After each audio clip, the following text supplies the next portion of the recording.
kita lihat kontras-kontras dalam peradaban. Nah, tadi Ganjar mengatakan bahwa ada kesetaraan dalam subjek hukum. Bisa istirahat.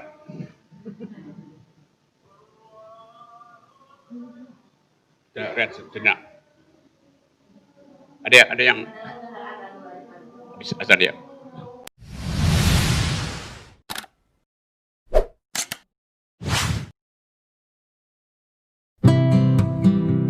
Oke, terima kasih teman-teman. Saya selalu ada sugesti baru kalau ada acara jurnal perempuan. Karena kita mesti terus terang di dalam logika, tapi berhati-hati di dalam retorika. Itu dilemanya selalu. Karena ada soal-soal yang sebetulnya bisa diselesaikan secara logis, tapi kemudian dibatalkan oleh ancaman ideologis gitu. Tadi Bibi memberitahu itu. Tapi oke, saya ambil beberapa risiko untuk tiba pada esensi dari pembicaraan kita tentang perempuan dan keadilan, junto kekerasan, junto diskriminasi, macam-macam junto di situ.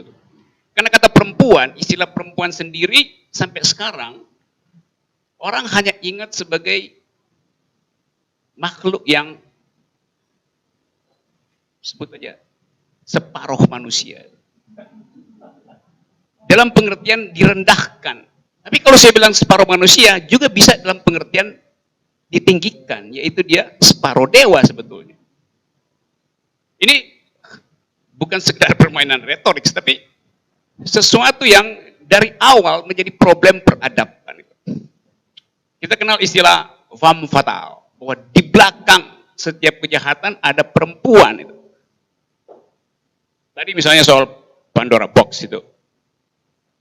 Kalau kita ingat mitologi tentang Pandora, Pandora itu perempuan yang diberi seluruh keutamaan oleh dewa, oleh para dewa. Jadi dia dilahirkan dengan seluruh keutamaan. Misalnya waktu Pandora dilahirkan di Gunung Olympus, Apollo memberi dia keutamaan suara, sehingga suaranya kalau dia tampil nyanyi itu seluruh diva di Indonesia langsung jadi fals itu. Kecuali yang dididik oleh Kadri. Jadi seorang perempuan yang sangat punya kemerduan dan sangat cerdas karena dia dibekali oleh intelektual yang tinggi, oleh dewi ilmu pengetahuan, yaitu Hermes. Di sini Hermes itu merek tas yang mahal sekali. Padahal Hermes adalah dewi pengetahuan juga selain dewi perdagangan memang. Dan karena itu mungkin perempuan dia tahu cara berdagang itu. Dan tahu mendagangkan pengetahuan. Jadi Anda bayangkan nih, Pandora, perempuan yang sempurna, sangat cerdas, suaranya sangat merdu, lalu Venus kasih dia kemampuan untuk memikat laki-laki, atau Aphrodite, di dewa-dewi di Yunani itu bisa dikasih nama berdasarkan kepentingan Romawi atau Yunani itu. Di Yunani disebut Aphrodite, di orang Romawi nggak mau kalah dikasih nama Venus itu. Padahal sosoknya sama aja. Venus kasih kecantikan itu. Jadi udah cantik, pinter, suaranya bagus. Lalu ada Paris memberi dia kemampuan untuk berbusana mewah itu.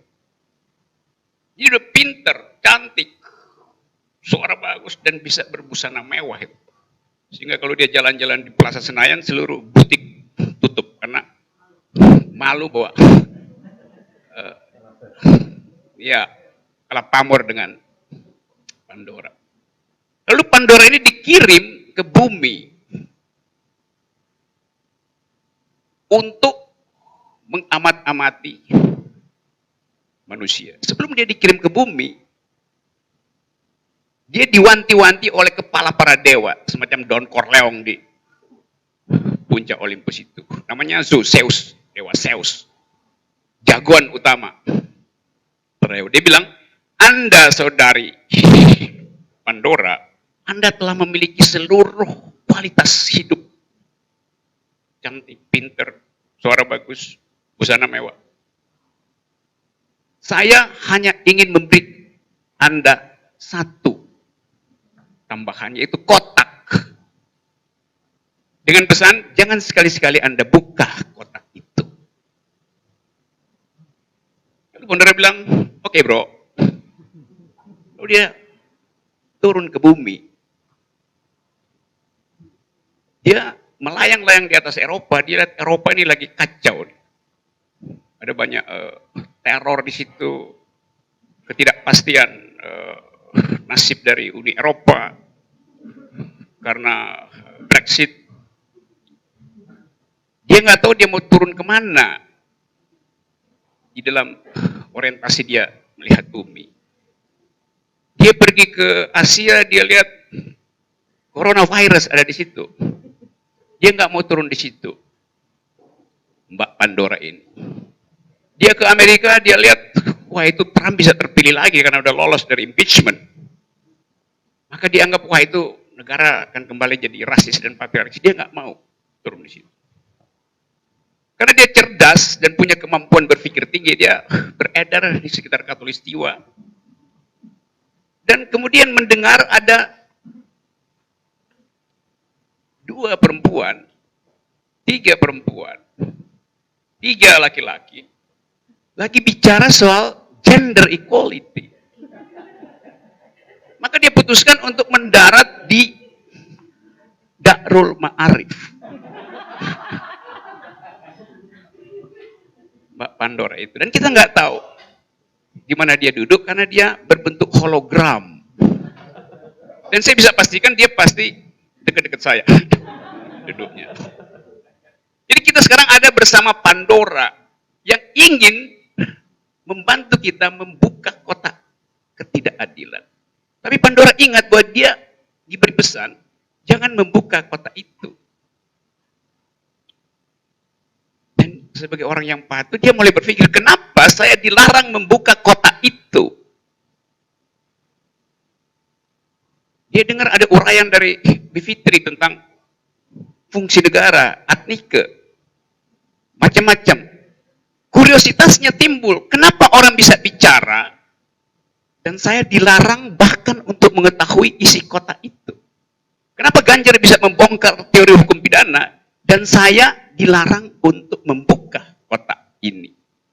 Apa karena saya perempuan? Pertanyaan pertama dari Pandora adalah, mungkin karena saya perempuan maka saya dilarang membuka kotak itu oleh Don Corleone yang namanya Dewa Zeus. Tapi setelah mengikuti 3 menit pertama, akhirnya dia putuskan, tidak, saya akan membuka kotak itu.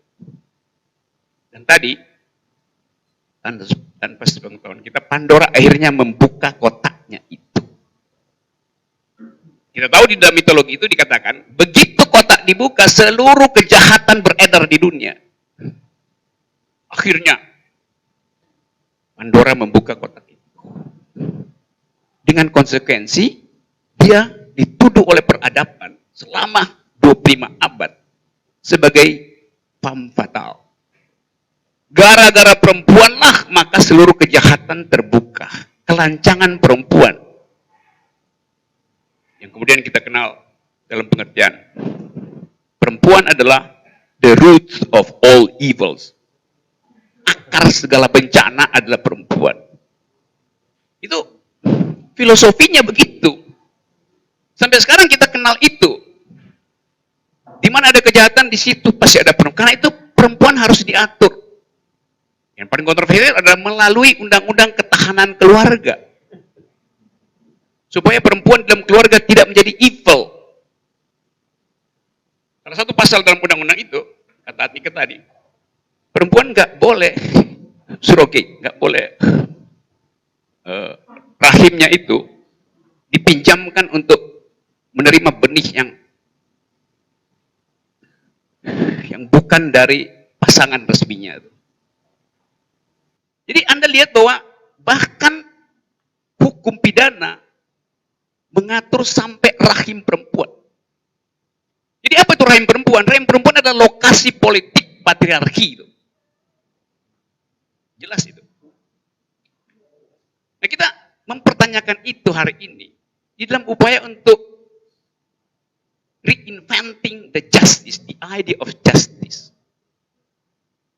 Kita mondar-mandir ke DPR, demo segala macam, hanya dalam upaya untuk memastikan bahwa perempuan punya otonomi untuk menentukan dirinya sendiri, tubuhnya sendiri. Nah, kita ingat bahwa begitu banyak kebudayaan yang menghalangi ekspresi otentik dari tubuh perempuan. Sebagian Anda di sini mungkin consumer dari Victoria's Secret, bra, lingerie. Yang dulu yang disebut Victoria's Secret, rahasia Victoria, itu ada larangan perempuan untuk memamerkan celana dalam, BH. Sekarang justru dipamerkan di pasar Cipulir tuh, di yang bagian KW2 tadi. Karena dia jadi ikon. Anda lihat sesuatu yang dulu diharamkan, sekarang dipamerkan, bahkan jadi merek dagang, Victoria's Secret. Jadi Anda lihat bahwa peradaban itu sebetulnya dari awal menyiksa perempuan. Di zaman Ratu Victoria, kalau Anda perempuan, Anda harus mandi pakai baju. Karena Anda harus pelihara rahasia tubuh Anda. Walaupun Anda mandi sendiri di kamar mandi Anda mesti pakai baju. Bukan supaya ditatap laki-laki. Gimana mungkin Anda ditatap di kamar mandi? Karena dianggap Tuhan akan bisa menatap Anda. Dan itu Anda berbuat dosa. Karena dianggap Tuhan adalah laki-laki.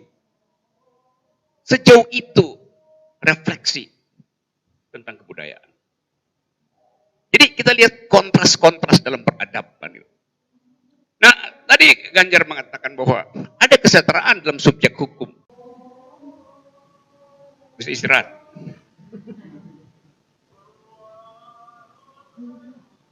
Sejenak. Ada yang bisa azan ya. Atas nama Pandora, Anda saya persilakan untuk ngopi-ngopi kecil.